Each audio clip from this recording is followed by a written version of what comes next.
Good morning guys. Magandang buhay.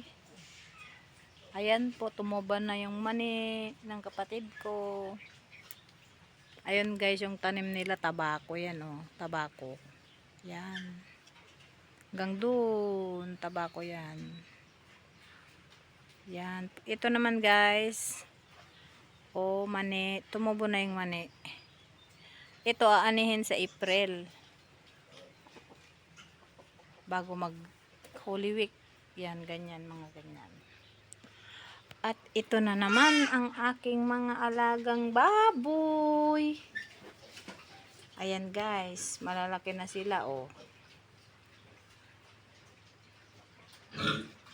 October, ito pinanganak October 4.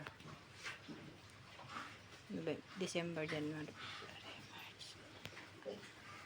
March. April ko to dispose yung dalawa. Yung isa naka-reserve na po kakatayin. 5 months ninyo sa April. 6 months magmula pinanganak para mabigat sila guys. Kasi ito yung pinakamaliit ito. Yan ang pinakamaliit kasi naiwan. Ayan guys yung mga biik ko. O, pakita ko malalaki na sila. 20 days nila ngayon. 20 days. Bukas 21 days nila. I-injectan ko sila ng vitamin B complex. Hello! Tapos yung nanay nila, papakainin ko na ng starter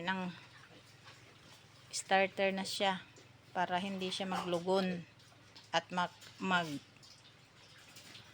maglalandi siya agad. 20 days old.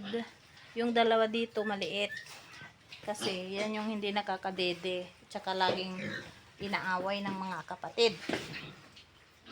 And guys, ayun oh, inaaway na naman po. Yun po yung pinakamaliit dalawa at tsaka ito. Hindi kasi sila nakakaagaw sa dede. Itong isa lalaki. Kumakain na po sila. Matakaw na sila oh. Kumakain na sila.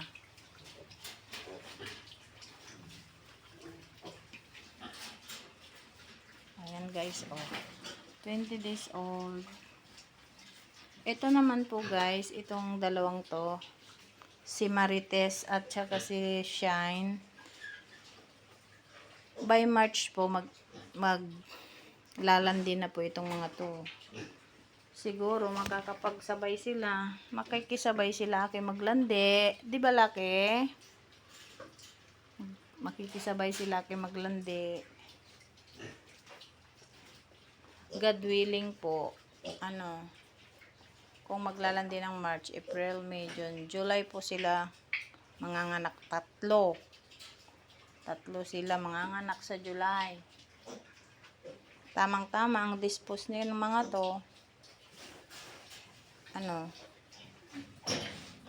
September na siguro ng first week. Kasi 45 days. September, October, November, December. Tamang-tama po.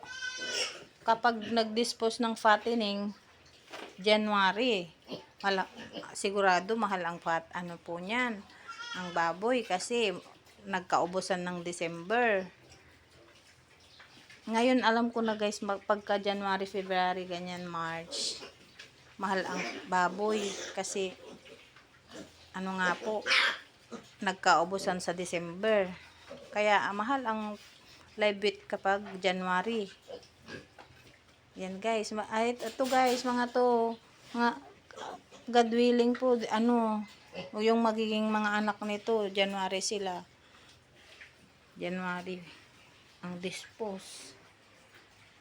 First timer po itong mga to guys, first parity nila. Di ba Lucky? Itong mabait na to eh.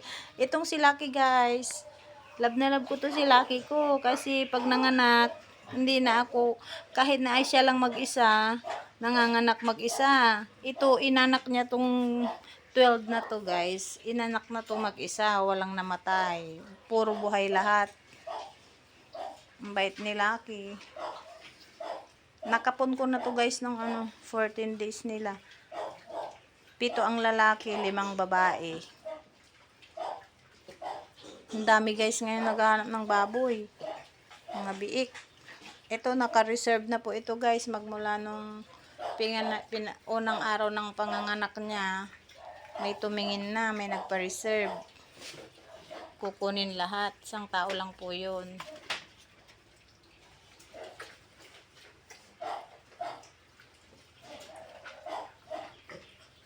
Pagkatapos ko dito sa baboy, ito, kambing naman, nilinis ko yung kanilang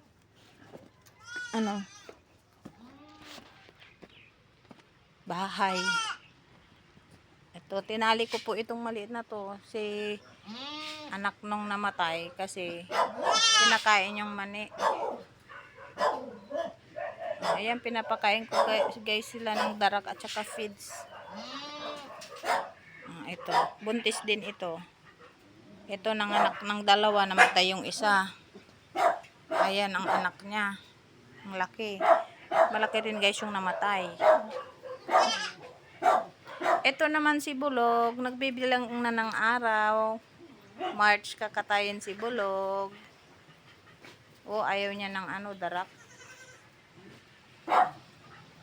Ito namang 2 may anak. 2 anak niya.